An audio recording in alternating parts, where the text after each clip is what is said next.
Hey, what's up again, everybody? It's Robert184, 2Rs2Bs from Gundam Reviews.net, and Zayhart's gonna make an appearance here next to the box for about 3 seconds before disappearing because you know what? He had nothing to do with this episode, but in the last few we had things slow right down as Kyo was spending some time on the Martians' new moon and their second moon, doing things like that, meeting new friends, meeting new potential enemies, and basically this episode ended in 13 and it was all action-packed and all sets up the final conflict that's going to be playing out over the final quarter of this, and actually, in terms of lead Gundams, had a lot more significance than I would have expected going in. In terms of Character of the Week, we actually got to see a little bit of the pirates that Asim has been hanging out with for the last, X number of years since he abandoned his family and ran off and grew his hair long. And speaking of Asim, he really didn't have much of a role in this episode in terms of a character. Basically, he had a job to do, which was to get out there, protect his son. He already got him off of Mars the other day, and now he just has to get him away safely. And ultimately, all he did was play the job of protector in this episode, so no development there. So who does that leave us for Character of the Week? Well, I'm going to split it down the middle here between these two that certainly are going to be the crux of where the rest of the series is going to go, although I'm sure Flit and Asim are still going to have their roles to be playing. But Kyo, who acted as a surrogate son after being found by brought by Lord Ezocan to Mars and seeing what things are really like there, we got to see Ezocan's big plan and basically what he wants to do. He's going to make a guard of Eden and he's only going to allow his chosen people to be there. Kyo, of course, is offended and there's other ways to do this. And at the same time, we had some great moments between them playing off each other, what they saw and what they want to see and where their relationship could be, which certainly helped climax with the very exciting scene at the end where Ezocan he had the chance to destroy Kyo once and for all, but I'll leave that for the scene of the week, I suppose. Moving on to Mobile Suit of the Week, it was certainly a good week for the Age 2, where we got to see the Dark Hound out in full action for almost the whole 22 minutes out there. Certainly looking good in its efforts to rescue Kyo, although he always seemed to get distracted by the whole wave of grunts that the Vegans were sending out. But anyway, it was great to see it in action, and that grappling hook and the lancet, or whatever you want to call that weapon over there in the hand. I forget what the X2 calls it, the shot lancer, I think. Anyway, it was great to see in action, and I can't wait to see it in plasma model form. But no, what a debut after the last episode where we got to see the Legolas appear at the end of the episode with its old Vegan eyes getting all green there. It's still great. I mentioned before how not often we ever get to see lead bad guys in the regular 4 Gundam colors here.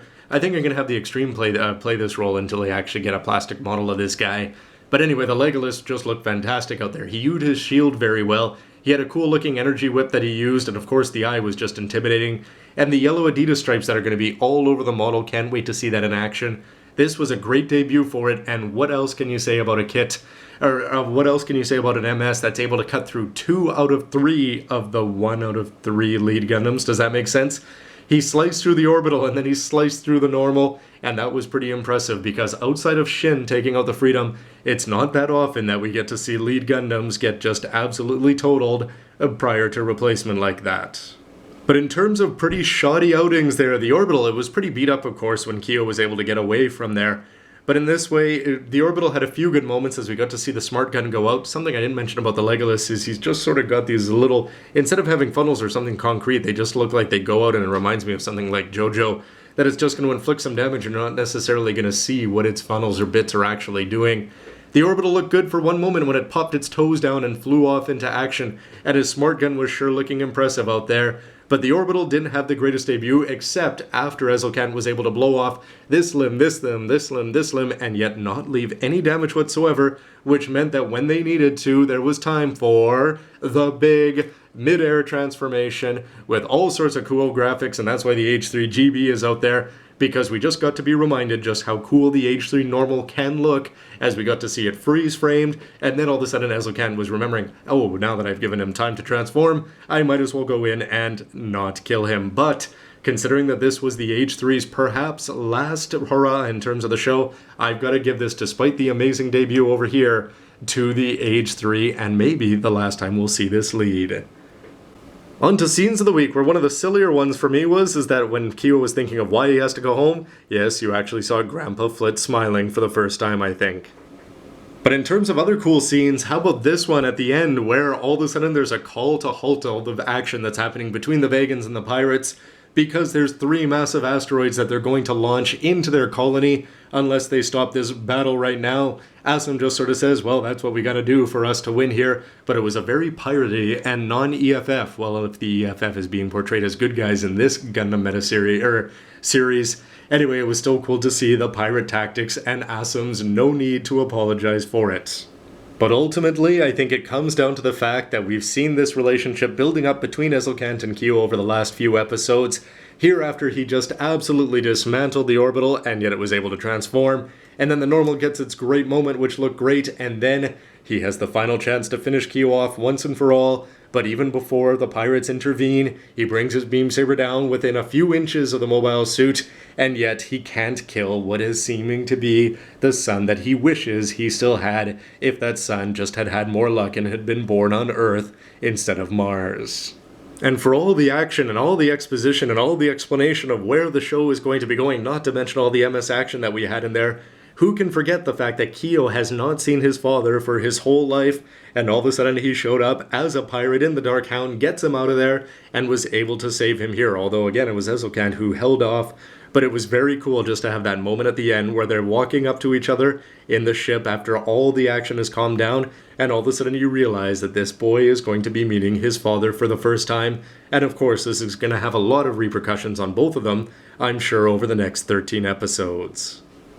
But as cheesy as this is, I'm going to give the scene of the week. Forget all everything else we saw. It was seeing the H3 normal Gattai and stand there and look great with all those cool little lines in the background. One last time, especially if you were watching the promo for next week and realizing what is going to be coming up and the significance and the unprecedentedness that this seems to have on any other Gundam series. Age 3, Double Zeta, yeah, good to see you one last time there. Or is it the last time?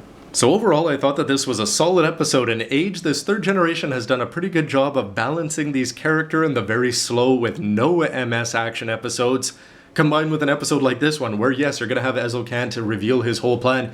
He could have done it behind a desk while he was on Mars, just kicking back and relaxing, but instead we get to see it in the middle of 22 minutes of pirate on Vegan action and vice versa.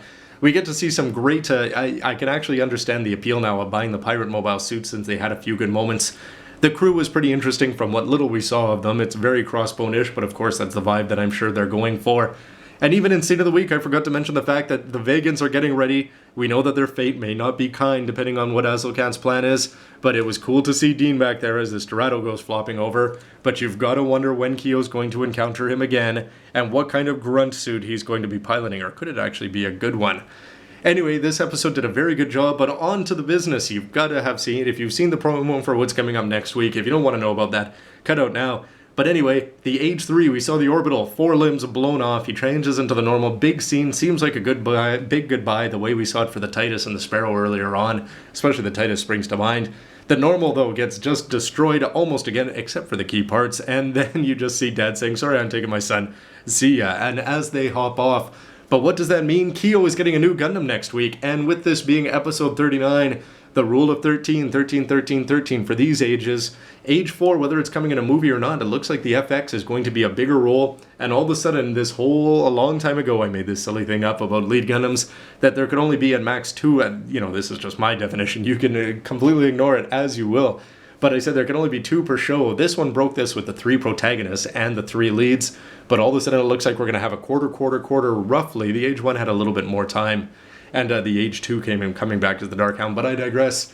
The Age FX seems to be like it's going to take over as the main one there. Whether it's that much better than the Age 3, or if this is what you're all waiting for, and what I'm waiting for too, is at the end, we have a repainted Dark Hound back there in his normal colors. We get to see the Age 1 with Flit in it, souped up perhaps, and an Age 3 normal, the 3 of them all confronting Zehart, or whoever the big bad is going to be. It's probably going to be Ezelkant, so they're setting up quite clearly in this episode. It's just a question of whether Zehart will turn or not. But I'd love to see the 1, 2, 3 in the proper colors, because the new one, it doesn't seem to have all the right colors, despite the fact that it's got some cool green bits, but it just doesn't have that right lead feel in terms of colors for me. So anyway, you've got to wonder if this is going to serve as just a temporary one, or whether we really saw the end of the Age 3. Anyway, of course, for me, lead Gundams is what I'm crazy about, so this is the thing that's on my mind the most, but it was great to see the Dark Hound, great to see Ezelkant, great to see a bad guy in lead Gundam colors. Anyway, lots of action, all interspersed after a few slow episodes, so I think they've done a very good job with it, but that's just me, so why don't you let me know what you think with a comment down below. Anyway, everybody, as always, thanks for watching, and we'll see ya next week. Perhaps there'll be less models, but then again, maybe we'll have some more news about the new ones. See you next time, everybody. Bye.